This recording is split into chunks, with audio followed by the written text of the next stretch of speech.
Et c'est le coup d'envoi. Asfa mooy dalal Demba Diop contre la 7e journée du championnat national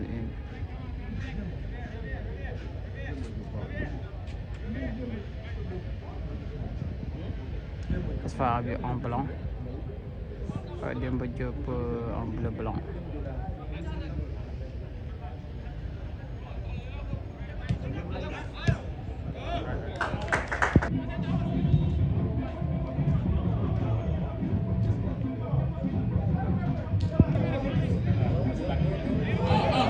Ballon pour Demba Diop. Précisément Mortala qui dribble, ça passe une faute. Moment c'est très décisif pour les 22 acteurs parce que déjà Demba Diop mu jëla ndax si poule bi dafay bëgg am benn point wala au pire des cas moom benn point ñu bëgg moom à la maison.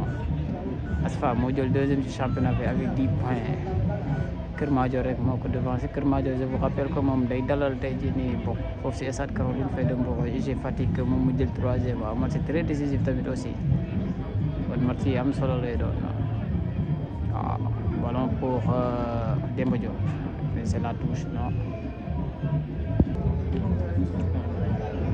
Bloc bas pour l'équipe de Demba Diop en essayant sur les failles de l'équipe adverse pour essayer de concrétiser une occasion, mais pour les 100 vie partout entre les deux formations la bataille. Le premier corner important du côté de la tête, ça passe à côté. Toujours du côté d'Asfa, ça produit de beaux jeux. Encore Asfa, la conservation, mais conservation en zone. Il passe par le gardien. Asfa, toujours 0 but partout, les 22 acteurs. Longue passe du côté, c'est pour qui? Non, c'est pour le capitaine. Et ça passe par le milieu de terrain. Asfa, qui maîtrise la balle jusqu'à présent. À la 6e minute de jeu, toujours 0 but partout.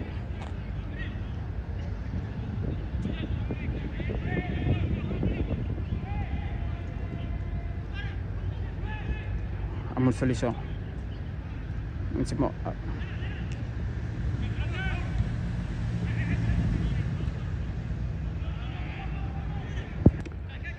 Encore ça évolue du côté d'Asfa. Demba Diop a mal de se positionner correctement, le changement. Et le ballon c'est toujours corner. Techniquement, jusqu'à présent, Asfa est au-dessus de l'équipe Demba Diop, mais Demba Diop est en train de gérer la suprématie des militaires d'Asfa. On est à la 7e journée du championnat national 1, poule B. Encore la bataille des militaires, ça arrive dans les pieds et la faute. Encore un coup franc, toujours du côté repoussé par le défenseur. Ça donne quoi la touche? Avec extrêmement des petits Sagna, mais il n'arrive pas à trouver une solution. Encore Mortala. Le 1-2, mais ça tire dans les pieds du long dégagement.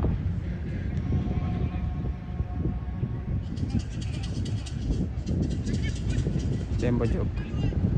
Dégagement du gardien, il ne voulait pas prendre de risques. Mortala, la faute arbitre, non. Asfa. le 1-2, ça passe et le centre repoussé. La touche encore. Donc dégagement du côté de Demba Diop, toujours la bataille au niveau du milieu de terrain. Match très faible jusqu'à 10 minutes, techniquement, tactiquement.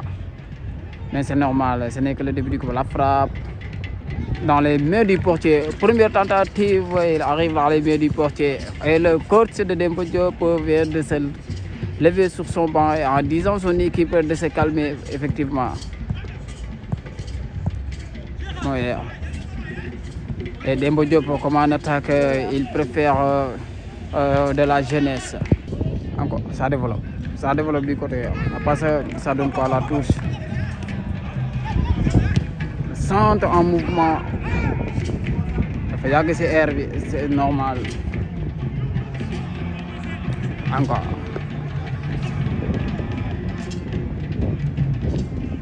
Il y a la forte présence des militaires dans les gradins.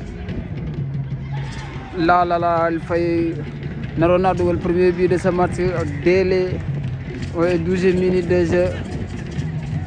Sur la conservation nette, normale et progressive du côté d'Asfa.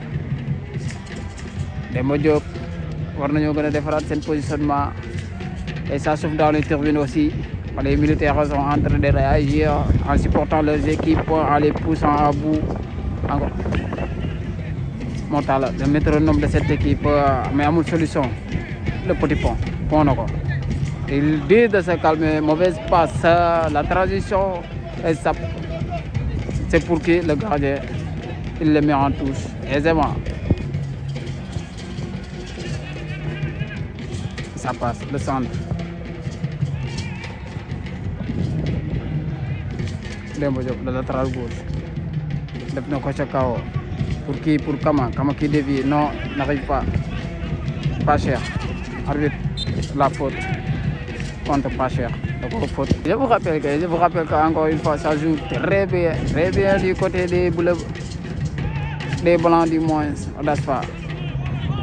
am naa ñu mais daal xam naa match bi moom lépp lañu naan lépp lu waay wax rek à vos ordres chef la ñuy wax oui à vos ordres mais c'est normal ce n'est que des flatteries. Toujours Asfa qui progresse nettement, sûrement, mais il y avait une belle pressing du côté des bleus et ça arrive à donner un coup franc. C'est la troisième coup franc du côté de Demba Diop. Tir direct et ça passe. Encore Asfa. Moi de sa numéro 9. Il maîtrise la balle et la faute. Peut-être un avertissement, oui. Mais on a calmé. Encore Asfa ralentir, il n'y a pas d'intensité, pas de vitesse. Petit Sagna qui va à l'assaut, mais la faute.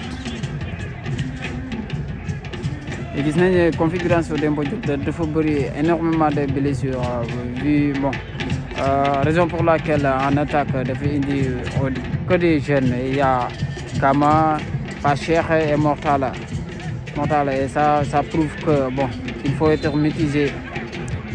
Équipe donc doit être mélangé. Un mélange la war a doon d'âge, des joueurs aguerris et de nouveaux. Pour que nga bëgg am li nga am plus que Kalga am na fa Mortala am na fa Pacher dina am fluidité te comme il fait tous les efforts nécessaires pour accéder à ses fins.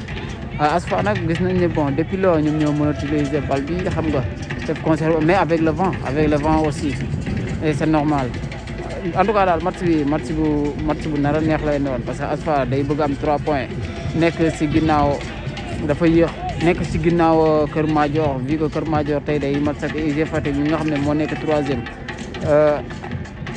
Demba Diop bu amee point da koy arranger mais victoire da koy gën a arranger dina ko permettre mu am 8 points génn ci zone bu mu nekk encore Kër Madior. Demba Diop mooy doxal noonu il passe par le Petit Sagna. Défenseur bi moo fa nekk encore pas cher bàyyi na ci kan mais dañoo faible ci kaw centre en mouvement Kama lu muy def hors-jeu. Et c'est normal, les erreurs de domination à bien maîtriser, mais conservation de zone. Il va falloir plus d'intensité, de rigueur pour distraire l'équipe bleu-blanc. Encore, c'est Mortala, pas cher. Lu muy def Mortala amul solution moom kese encore le sort numéro 9 Modo il accélère, c'est un magicien, qu'est-ce qu'il va faire? Il tente de le... mais non, ça n'arrive pas.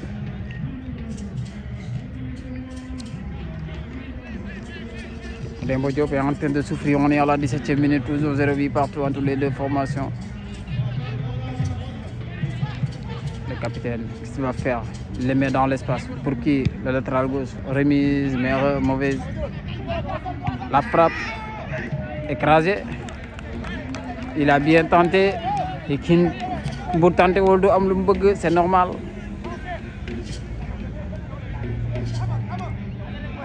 Encore.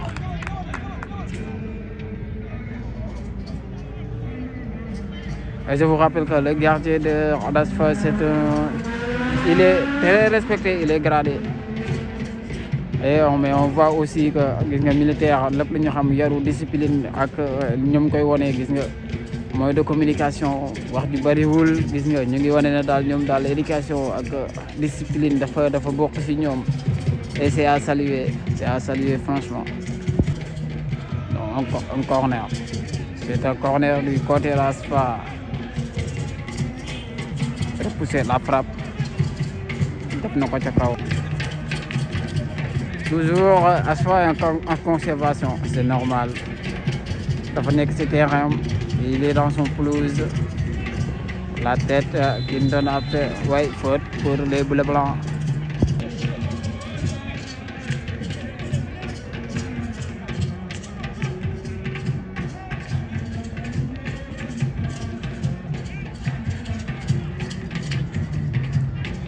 Sagna la met sur le paquet.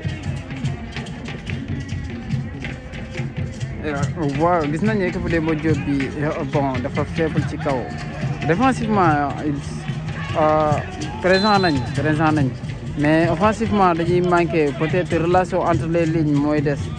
Waaw parce que xam naa ne bloc ba bu ñuy kii dem beeg ñëw bi day xaw a métti mais n'empêche que ñu ngi am des rares coups francs parce que lu ñu am ci ay coups francs kii amagu ko Asfa amagu ko yaakaar naa ne xam naa ne bon d'ici peu de temps mën nañoo concrétiser occasion yi nii am pour mu nekk une occasion de but waaw mais dañuy faible ci kaw en cours de jeu mais su balaare amee nag ñoom ñëpp dañuy jéem a remonter ci zone adverse bi mais au cas échéant bon au cas échéant dañuy gis ne bon Asfa moom moo gën a production moo gën a net moo gën a la frappe avec le vent c'est pour le gardien vous jouez contre le vent waaw d'après consigne coach bi dañ leen di bàyyi ak bal bi une fois que ñu dugg ci zone adverse bi ñoom ñu def pressing bi yaakaar naa ne première mi-temps bi noonu la ñuy jouer en seconde période xam naa ne configuration bi dina changer parce que day am beneen atu la frappe waaw day am atu ak le vent bu vent bi demul te loolu tamit waa Asfa war nañ ci bàyyi xel bu baax a baax parce que jouer avec le vent dafa yomb à ce point que lépp looy def day réussir imagine nga war a contrer ak vent bi te dugaloo nga dem mi-temps peut-être nu Demba Diop di souffrir ne est-ce que du ko souffrir la kon raison pour laquelle dafa war a dugal avant que muy dem mi-temps. Demba Diop est en train de défendre bel et bien.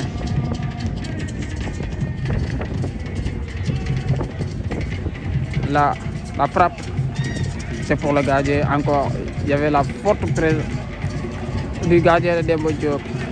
Toujours présent, toujours ce jeune homme. Je vous rappelle que xale buy doog a accéder si élite bi nii si niveau bi et c'est normal parce que ku leen di côté ñu ne Mamadou Ndiaye Gueye moom dafay miser si talent si jeunesse et si expérience Toujours en phase défensive du côté de Demba Diop. Arbitre, la faute pour qui? Oui, pour Asfa. C'est pour le gardien. On est toujours 27e minute de jeu. 0 but partout. Asfa qui est en train de pousser, mais toujours il n'arrive pas à trouver la faille. Asfa mu ngi pousser, mais Demba Diop dafa rester net sur sa position. Mais ko fi doo ko fi amee noonu. Asfa mu ngi dérouler, mu ngi explorer toutes les failles. Rukk-rukkaat yëpp mu ngi fay def bal bi, mais toujours aucune faille du côté de Demba Diop. Marquage jaune, c'est net le changement du côté, mais il y a une présence du défenseur de Demba Diop.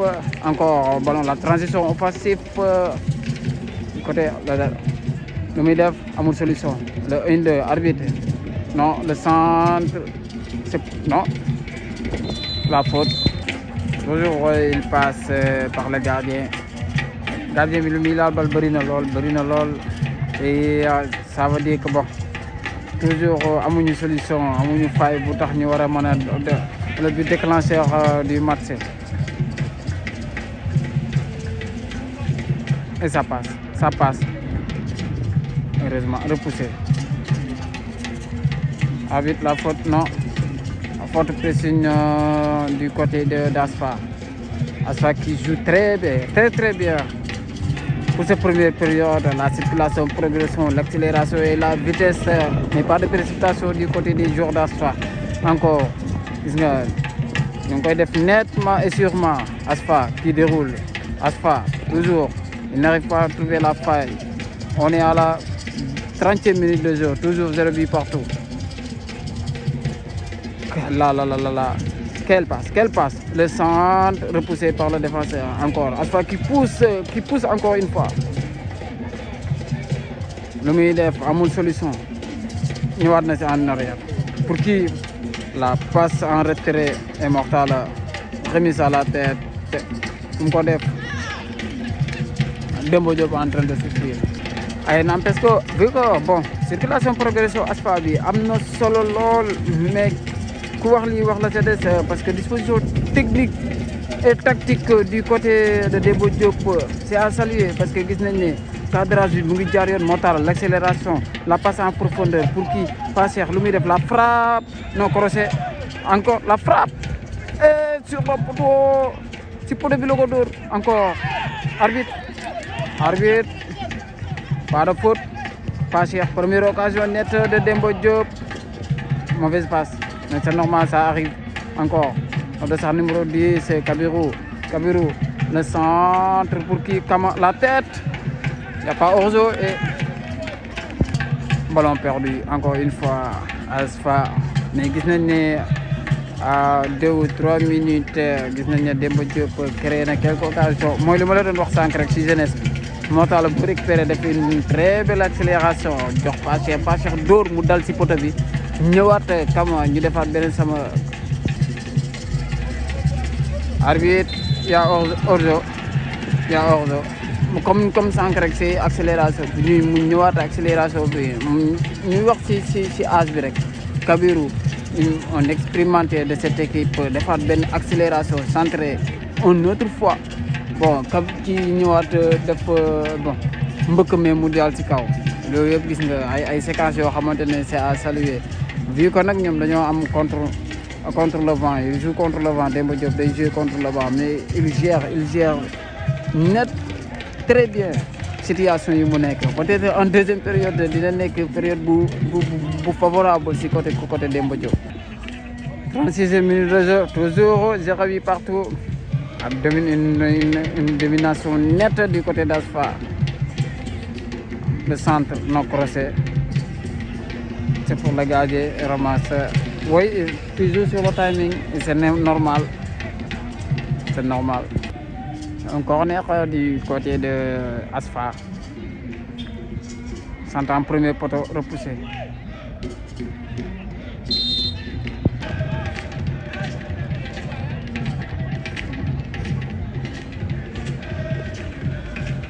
Encore 40 minutes de jeu, toujours. Le score nul et parité. Belle couverture du capitaine. Asfa. Et ça joue très très très bien. Mais ça manque les occasions de les concrétiser. Et yaakaar naa ne dinañ am lu leen bett lool parce que en seconde période bu fekkee ne bon Demba Diop dañoo rectifier quelques erreurs yi nga xam ne bon ñoo ngi koy commettre en seconde période ak faveur vent bi nii bu ñuy jouer sur le si ak vent bi dinañ distraire dinañ yaakaar naa daal Asfa dina am mbégte la bu fekkee dugalul en première période Asfa toujours Asfa le 1-2 qu'est-ce qu'il va faire moom kese la frappe non ça passe def la passe il fait la passe y a personne cadrage net dégagé na ko na fi sori du côté de kii Pache arbitre la faute je pense que c'est le premier carton de ce match pour qui waaye Paulo de Sarr numéro 9 d'Asfa.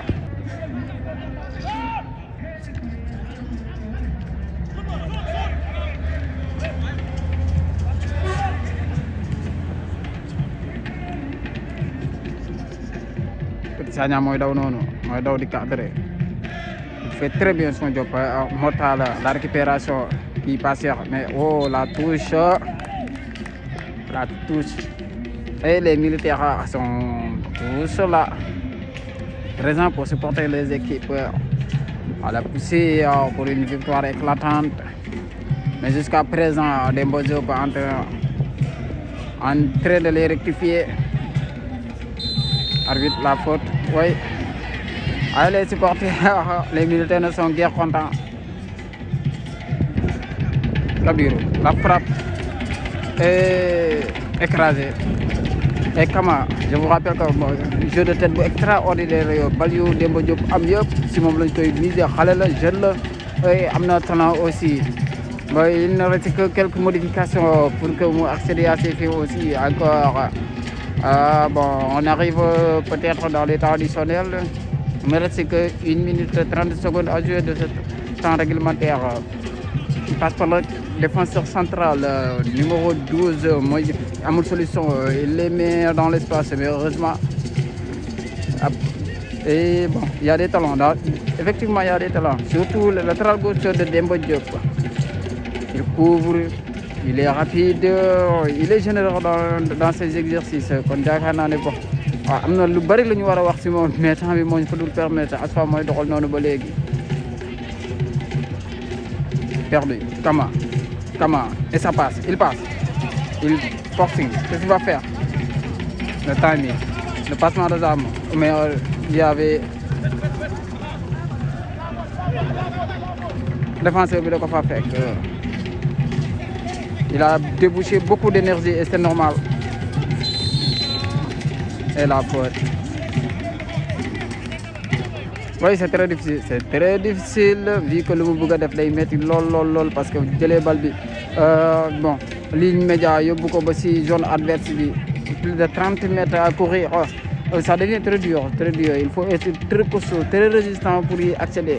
Encore toujours à Asfa. Mais Demba Diop toujours bloc bala def circulant marquage jaune encore mauvais passe Kabirou il faut assurer Asfa mooy doxal noonu tolonat mais petit Sagna def na ko cette touche nee na ko du fi jàll ballon perdu le met dans l'espace toujours mais Kama n'y arrive pas pressing de Kama. Une très belle équipe, très organisée, très joueuse aussi. Le changement. Mais xam nañ ne fii maillon faible bi dafiy nekk parce que dafa am c'est pour le gardien non. Et c'est l'ouverture du score à la 46e minute 2-1 but à 0 pour Asfa. On dispute et ça arrive. Asfa qui mène 1 but à 0 devant son public. Demba Diop Mortal mooy doxal noonu. Asfa vient d'ouvrir le score sur une petite erreur. Télescopage entre les coéquipiers. Kama def na changé arbitre la fin de cette première période, un but à 0 pour Aspa. Et c'est l'entame de cette seconde période.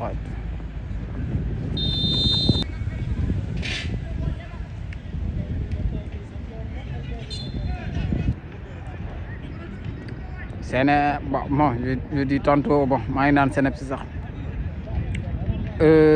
Asfa mon est au but à 0. Nous sommes ici deuxième période. On est à la 1 minute de jeu. Bon, tous, la touche pour Asfa. Asfa, bon, nous n'avons que 13 points le deuxième. Est-ce que le Keur Madior bi la ñu xamagul jusqu'à présent parce que Keur Madior déjà amoon na 13 points. Bon.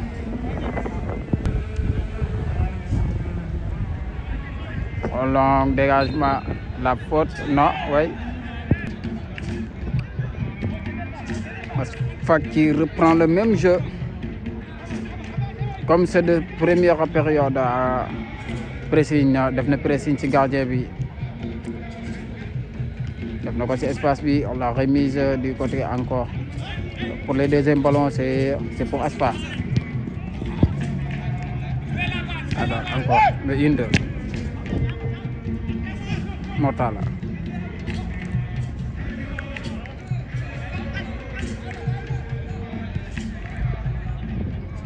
Le capitaine Demba Diop mooy doxal noonu moytu leen gazon bi dafa neex na lool contrairement yi ngeen di footballé. Et actuellement vous jouez avec le vent. Yaakaar naa ne on doit y avoir de l'intensité et du pressing et de la vitesse de ce que vous faites. Sinon, bon, dans le revenu au score, parce que Asfa il maîtrise très très bien la balle. Encore Demba Diop, le milieu ballon perdu.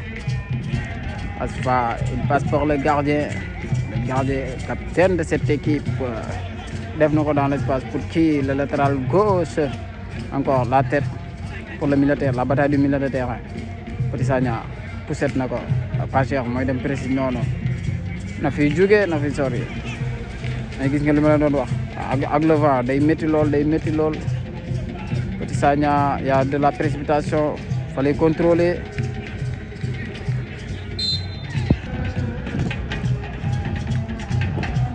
Pressing de Petit Sagna, entre dans le retrait mais pour personne. Encore il y avait personne. amul woon kenn koo xamante ne nekk na point de penalty. Ballon perdu Ous Gana def na ko ci kan ci bon pas cher mais bon retouram dafa yéex.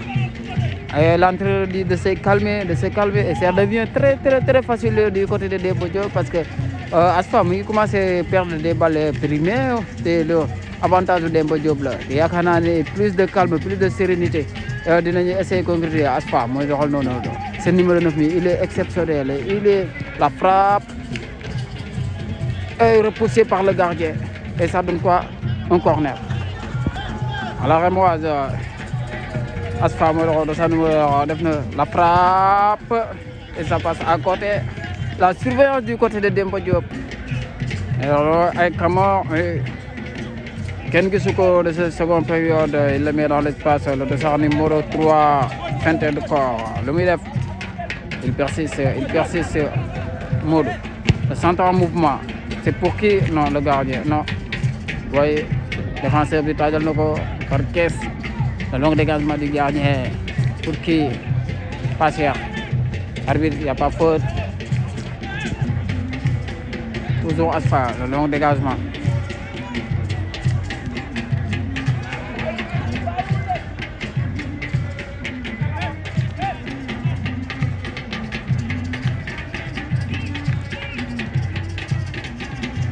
Et ça manque de la précision du côté du défenseur capitaine de Demba Diop. Encore, c'est des tirs primés et c'est normal.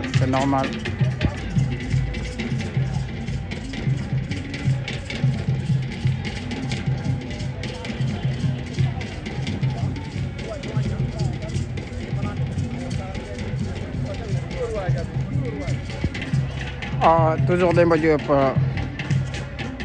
mooy poussé noonu mooy Arbitre, la faute. Oui, la faute. Il l'a cherché, il l'a eu.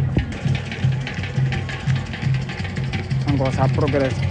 Quel numéro 9? Quel numéro 9? Il est excellent, il est talentueux. C'est pour qui Badou?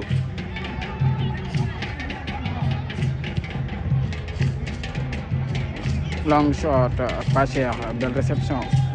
Amul kenn comme li ma la doon wax sànq rek dañuy néew ci kaw Petit Sagna amul solution moom kese Mortala. Il est en biais. Qu'est-ce qu'il va faire? Est-ce qu'il va conserver? Oui, ça perd. Il perd la balle.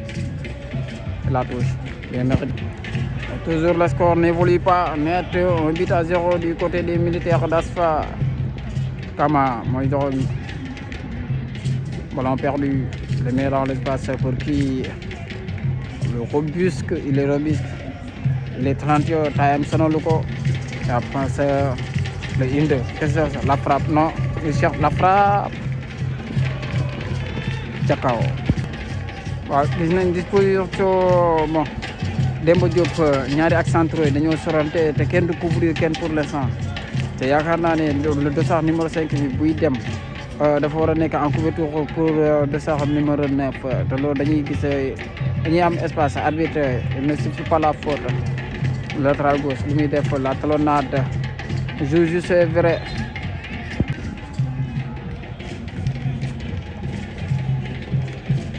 La touche en faveur de Demba Diop.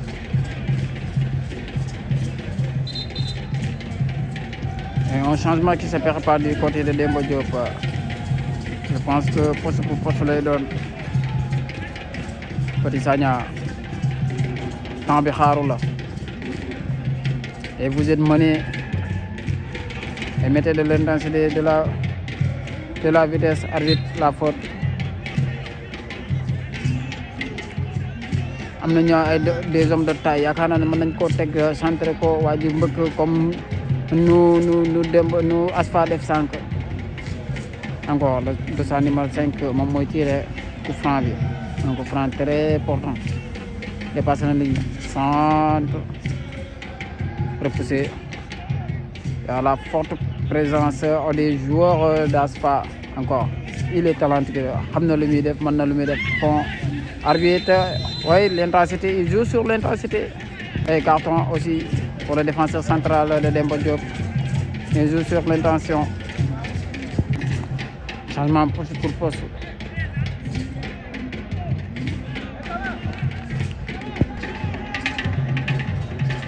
Il y a de l'engagement pour Ghana. Ken gisagu ko moom tamit. La passe elle est trop forte. Contré Kabiru mooy dox noonu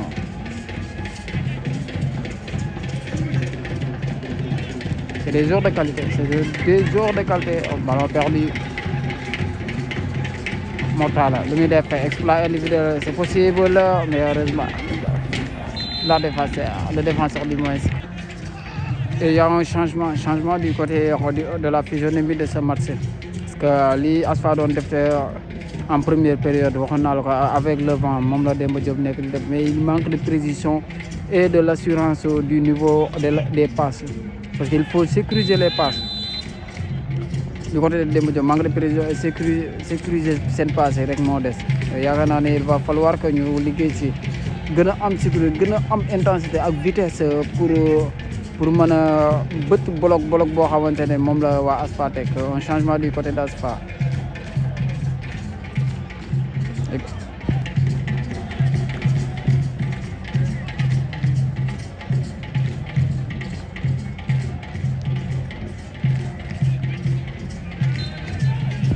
Triple changement du côté d'Asfa. Numéro 4, numéro 8, numéro 9.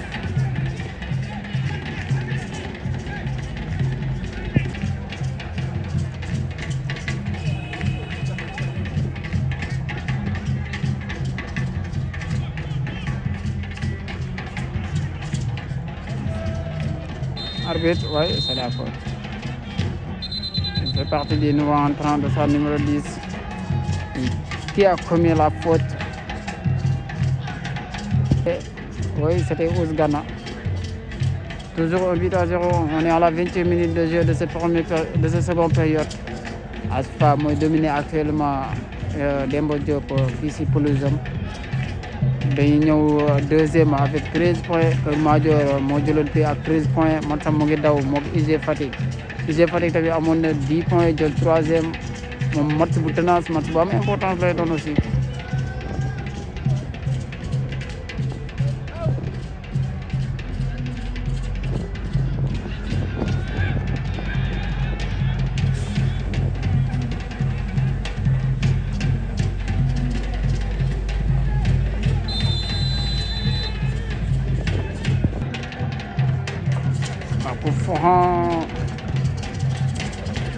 Pour Demba Diop frappe bien dégagé dégagement bu sori la ko def la bataille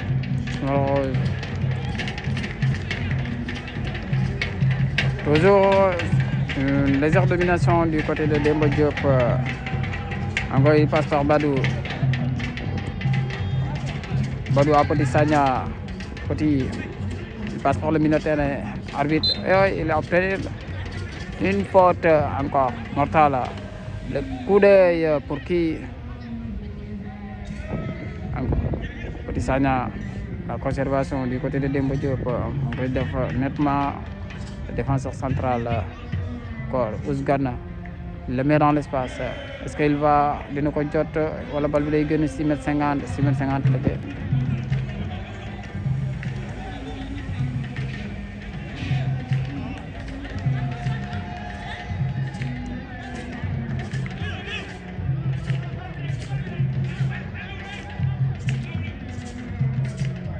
Je vous rappelle que le dossard numéro 9, le métronome de l'équipe Asfa, dañ ko génne ki nga xam ne bon techniquement il est peut-être qu'est-ce qu'il va faire la frappe non la frappe contrée. Le centre en mouvement non croisé. La conservation. Bon gis nañu benn dispositif extraordinaire du côté de nga bloc haut lañu def cadrage bi au niveau entraille consigne ñu jot c'est-à-dire balu bu ko Demba Diop yéegal te effectivement ñu ngi koy réussir quoi. Petit Sagna il est seul le centre en mouvement oui sur la barre encore et la faute une très belle occasion mais bon da ko mbëkk mu dal ci barre. Asfa qui développe de très beaux jeux, avec ses nouveaux entrées, il donne du 109 et touche du côté de Demba Diop. Oui, c'est le nouveau entrant, il amène quelque chose. Indil na dara Asfa mooy progression bi mu ngi koy def de gauche à droite. Ça passe, indi rapidement mais défenseur Demba Diop mu ngi foofu il écarte le danger. Encore très costaud.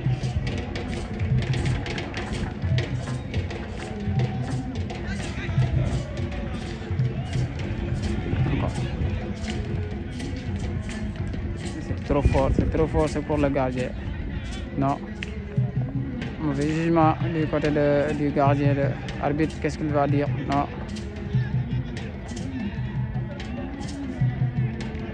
Et la tête écrasée. 10 minutes restent à jouer de ce centre réglementaire. 1-0, toujours en faveur des militaires d'Asfa. Demba Diop mooy téebal mooy dawal noonu. Il n'arrive toujours pas à trouver la faille. Day mettre 1-0 bi day mettre Demba Diop dans une situation inconfortable. Le centre remise par Passer et il y a opposition d'Orso.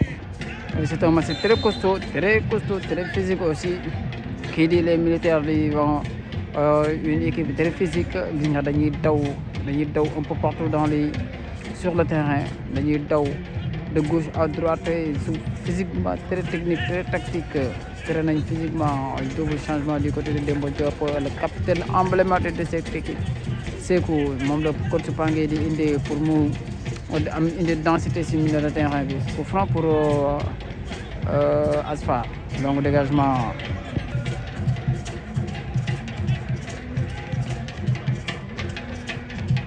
Alpha qui ne cesse de jouer il y a un télescopage entre les deux. Qui ne cesse de jouer sur l'assurance, c'est-à-dire d'écarter les dangers dès que c'est possible, de jouer aussi sur le timing. Il nous reste quelques minutes à jouer, en 38e minute de cette seconde période. Asfa moo mené toujours sur terrain da koy mettre situation confortable et résultat bi bu terminé nii Demba Diop da koy gën a mettre dans une situation moom tamit bu inconfortable. Kon il va falloir que le restant de ces matchs, je vous rappelle que lii mooy dernier match aller 7e journée bi dernier match yi vu que Demba Diop bu amee défaite rek ñeneen ñi nekk ci ginnaawam gagné CNEPS bu gagné da koy raw, jamono bu Diourbel bu gagné da koy raw. Te Demba Diop du moins comment dire, j'ai fatigué Keur Madior que si doo tamit dina gën a creuser écart bi en faveur de Demba Diop. Et je vous rappelle que aussi tamit MPC de Mbour Petite Côte moom dafa gagné démb Kër Samb 1-0 léegi dafay ñëw à 10 points moom tamit dafay gën a jege équipe bi. Course bi daal c'est loin d'être terminé, lu bon daal mooy nga am défaite. Te Demba Diop benn point sax da koy arrangé. Le coach de Demba Diop s'énerve sur les décisions arbitrales et ça arrive. Le long dégagement du défenseur, il n'y a personne. Ça crochet toujours et ça passe. Le centre en mouvement, ça donne quoi? Corner. Et c'est Souleymane, le dossard numéro 10, c'est un nouveau entrant, un joueur très talentueux aussi.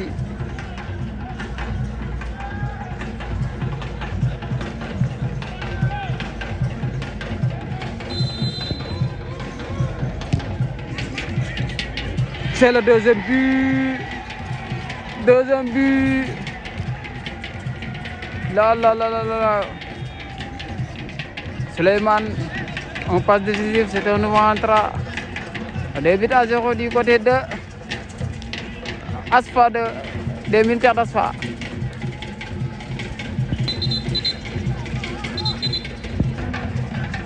Encore, je pense que Asfa résume le match. On est à la 41e minute de jeu.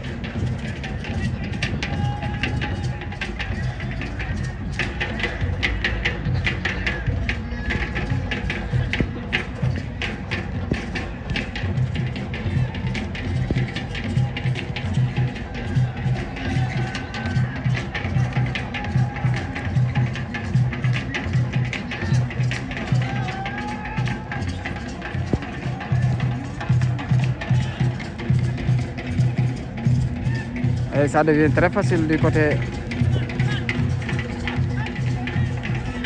des militaires. Il y a hors de position illicite.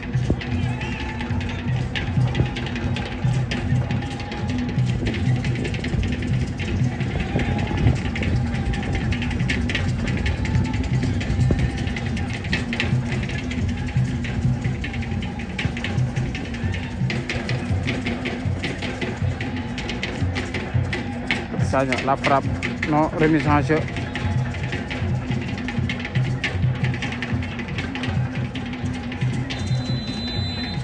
Et coup franc très important pour Demba Diop dans les yeux.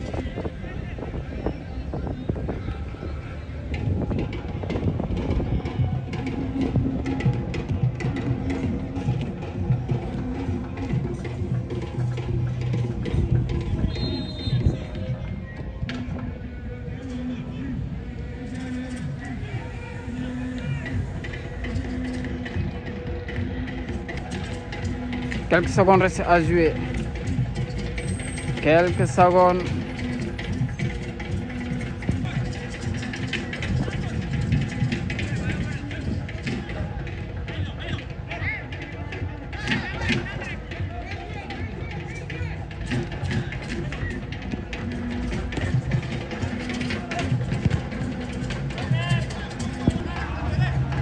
C'est le nouveau passeur décisif.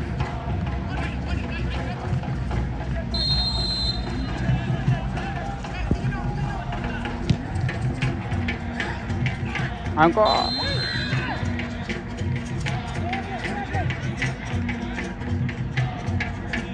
tenté na ko sànq mu réussir tenté waat na ko mais heureusement arbitre faute la tiré si kan si gardien bi peut-être le troisième but non préfère la passe. La réplique défensive du côté de Demba Diop elle est bonne. Ce nouveau entra mais fu mu ko def moo baaxul.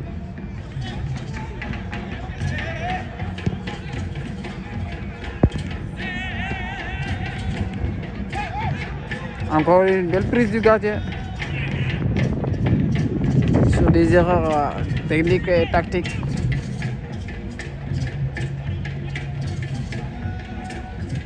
Centre, mouvement. C'est pour la gardien facilement.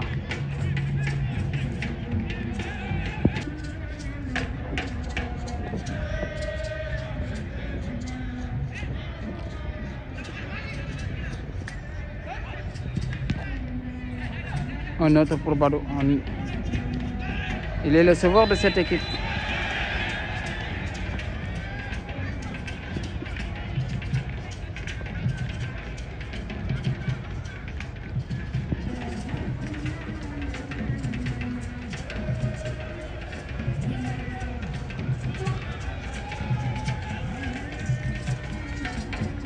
Quelques secondes restent à jouer de ce temps additionnel.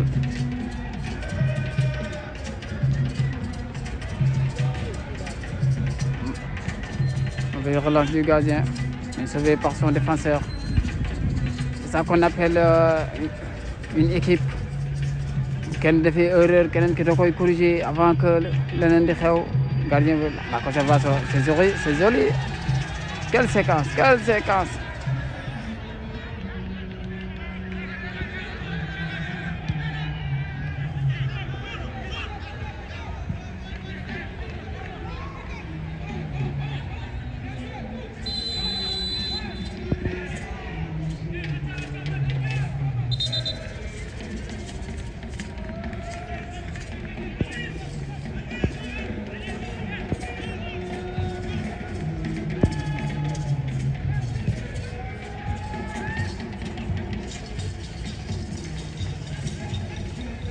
Voilà, mal négocié du côté de Ouzgana.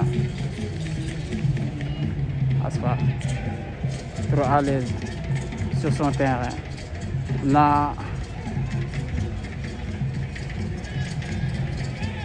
regret yu mu am contre Petit Pont na ko regret yu mu am contre Kër Madior moom la bëgg a fay ko si Demba Diop te def na ko.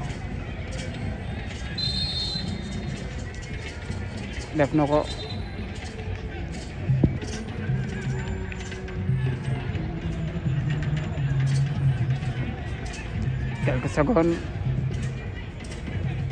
et le changement facile, trop facile.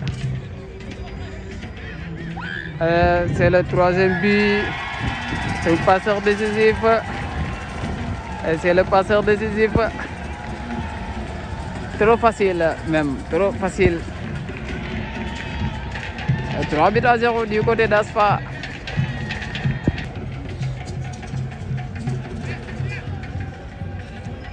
Asfa vient de corriger sur ce terrain l'équipe de Demba Diop en lui faisant et fin de ce match en lui disant que lu ñu daloon contre Kër Madior erreur la woon et Demba Diop vient d'être écrasé ici sur le terrain de Idriss Fall 3-0.